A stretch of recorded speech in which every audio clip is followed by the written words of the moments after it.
So I was thinking, as I was preparing my homily for this week, about something that I heard that made me laugh. I like comedy. I like to go to comedy clubs. Now that we can't do that because of the pandemic, I like to watch comedians on television. And not long ago, I saw a comedian who turned out to be a Catholic comic. And you knew it right away. He didn't advertise it that way, but you knew it right away because all of his lines, all of his shots were geared toward the Catholic Church.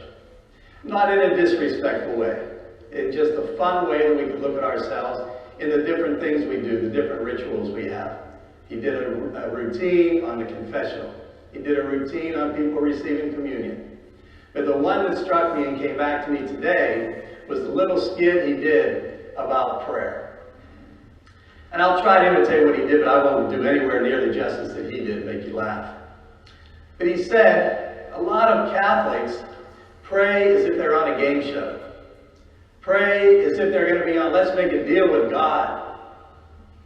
They want to ask God for something, and they say, if you do something for me, God, I'll do something for you. So he did this example. He said, Sue Buckles, you're the next contestant on Make a Deal with God. Come on down.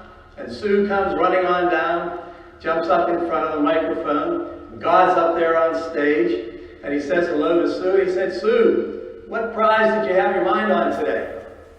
And Sue looks around all the prizes up there on the stage, and she says, God, I really had my eye on that new shiny car that's sitting there in the back.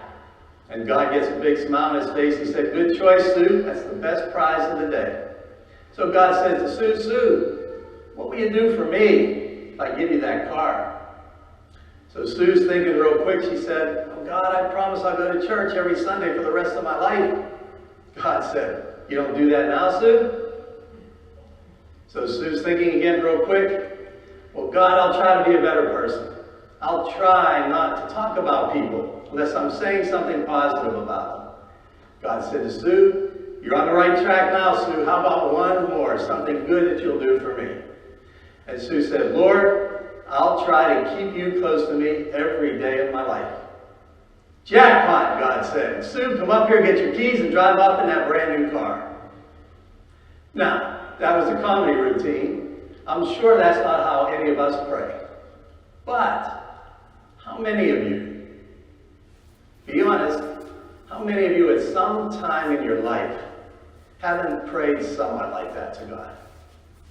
God, there's somebody very special in my life who I love, and they're very sick, seriously sick. And Lord, I ask you to have your Son's healing hand come upon them. Cure them of this illness. Restore them to health. And Lord, if you do, I promise I'll never do fill in the blank again. Anybody ever prayed that way in their life? No. Couple people. So the rest of you never prayed that way. There are two bands after Mass today. One band is for all of you straight to sainthood. The other band is for those of you to go to the confessional. If you think you've never prayed that way before in your life. But we do. We ask God for things when we pray.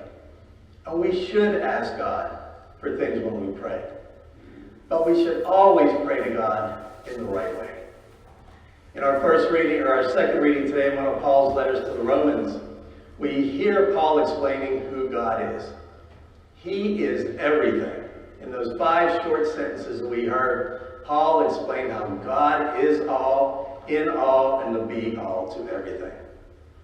We also hear him saying there, what person feels that they should expect anything from God for something that they have done?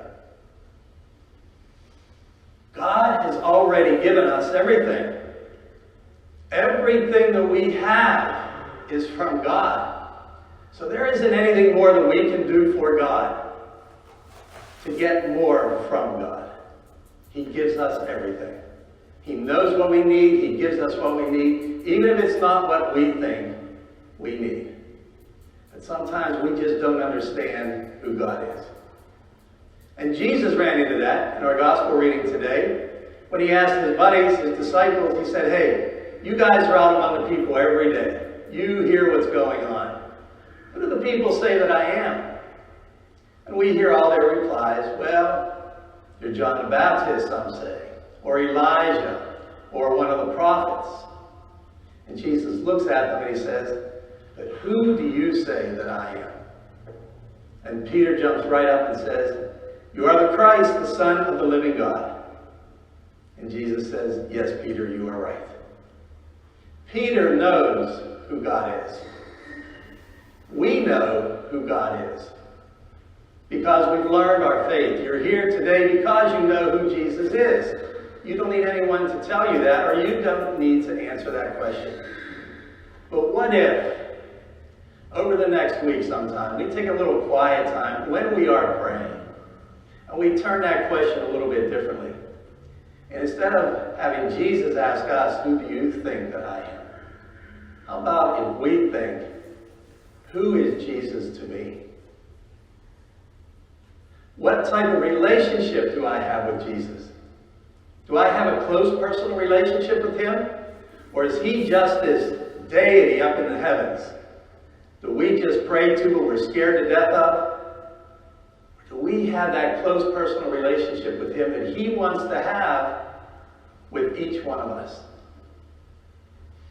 That's what he wants for us. He wants to be there walking with us every step of our journeys, the good, the bad, and everything in between. But we need to have that type of relationship with him. So let's ask ourselves, each and every one of us take some time. What is our relationship today with Jesus? Do we want it to be more? If so, how can we make it more?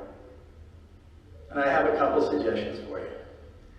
Don't treat God like he's Drew Carey, where we're trying to make a deal with him to get something in return. Treat Jesus like who he is, like our friend.